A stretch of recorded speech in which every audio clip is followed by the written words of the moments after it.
Somebody take me. And the trees are sweetly blooming. Hollywood. Wild mountain thyme Hollywood. grows around the river. We've lost Hollywood. Repeat, we've lost. What do vampires and Hollywood have in common?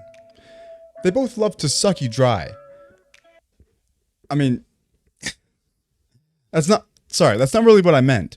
What I mean to say is vampires love to suck your blood, ultimately turning you against your own kind, while Hollywood loves to just suck your soul through a straw until there's nothing left, just leaving you with sloppy seconds. Like and subscribe for more videos. Now, you probably already know this, but Sinners is Ryan Coogler's latest film about twin brothers who come back to their hometown to throw a pretty awesome blues dance party to make some money. But they run into a pretty sticky situation when vampires show up and start chomping at everyone's necks. This film uses vampires for the overwhelming amount of exploitation that creative people are faced with on a day-to-day basis. Whether you're a YouTube content creator or a blues musician, it's the same thing. This film is filled to the brim with symbolisms, metaphors, and underlying themes. But what I'm really interested in is how these vampires act somewhat as a lens into how these corporations take creative people and exploit them for their own profits. And trust me on this, it's worse than you think. Vampires have always been used as a metaphor for various societal anxieties and political concepts throughout history, evolving from symbols of death and disease to representations of colonialism, gender roles, and addiction. They've also been interpreted as symbols of human evil and even the human condition. Vampires are meant to be used as a metaphor. Sci-fi fantasy in general is meant to be used as a metaphor and analogous to the real world. It needs to be this way to help us understand real-world problems easily. That is the majority of what sci-fi fantasy is. Just like how Lord of the Rings is an analogy for war and religion, and Ex Machina gives us a realistic sneak peek into the destructive potential of our future with AI. The vampires of literature and movies embody our deepest fears and wildest desires. They represent the past that refuses to remain buried, and the uncertain anxieties of the future. Blood is too precious a thing in these times. Sinners takes this concept and makes it very literal, and fuses it into the world that the movie takes place in. At the beginning of the film, we're told that the music can be so powerful that it has the ability to bring people together from the past and the present and the future. But it also has the ability to summon great evils.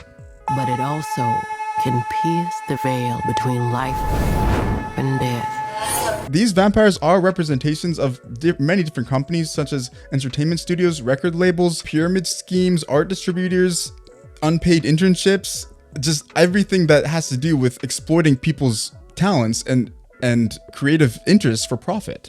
The vampires in the movie preach that they value a hive mind that they claim offers equality for all. But there's a major drawback here. The hive mind is controlled by Remick, who is the original vampire, not by the people absorbed into it. A good example of this in the real world would be Kathleen Kennedy at Lucasfilm, Jeff Bezos, or Kevin Feige. They have the most control when it comes to the content they produce, and that's not always a bad thing. But it does allow for a lot of stinkers to get released because they're not thinking like the fans, they're thinking like businessmen. And sometimes that's okay.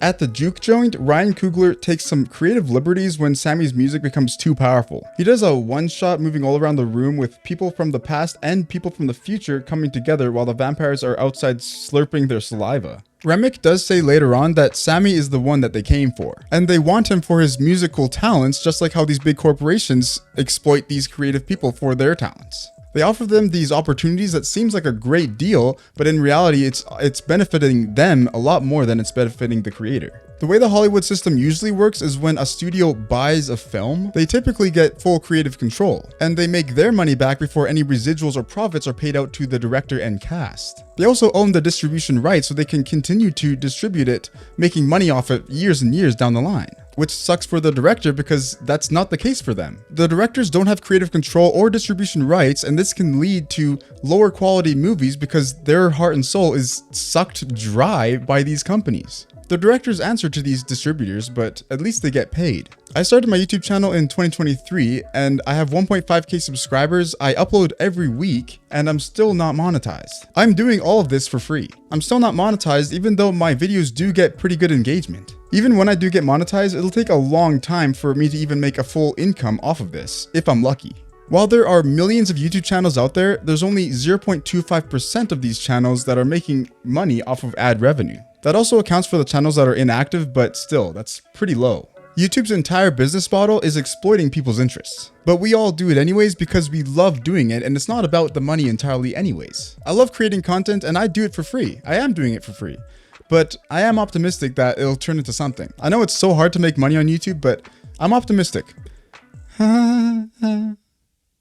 Obviously, this film leads more into the music industry when it comes to exploitation, and that's a good thing. To become a full-time musician these days is harder than this ball of fat on my pinky. You need to get around 800,000 monthly listeners on Spotify to make any substantial amount of money on the platform alone. Emerging artists also often sign contracts that signs over their masters in exchange for more studio time. That's basically like selling your soul to the devil. They get advances that feels like success, but they often come with restrictions and a lot of debt. Their creativity becomes a product they can no longer control and someone else reaps the profit. The point of the vampires in the film is to manipulate, isolate, and consume. They crave ownership, and these are also the exact same traits that these record labels and entertainment companies have. Now, don't get me wrong, they're not inherently evil like these vampires are. And there is more of a purpose for them than sucking talent out of people. Without business people to point us in the right direction, none of us would be making any money at all. Seriously.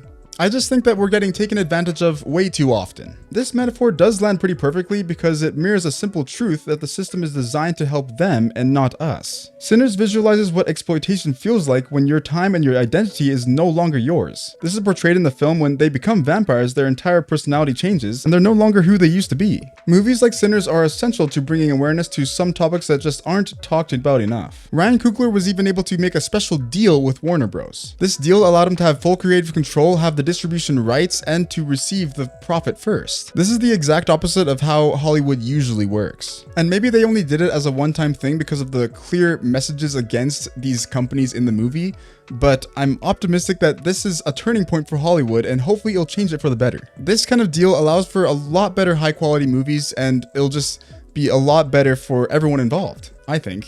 The brilliance of Sinners isn't the monsters that are portrayed. It exposes the ones that we live with every day. Please let me know in the comments some other thoughts that you have on these symbolisms and other themes that you may have seen in the movie, or even if you're a creative person yourself, and how you might be feeling in this day and age where we get taken advantage of. Do you think you're getting taken advantage of? And if so, what are you going to do about it? I've swapped my thoughts, and if you do want to see my scrumptious little theory on Tron Ares, then click right up here, and I'll see you on the next one.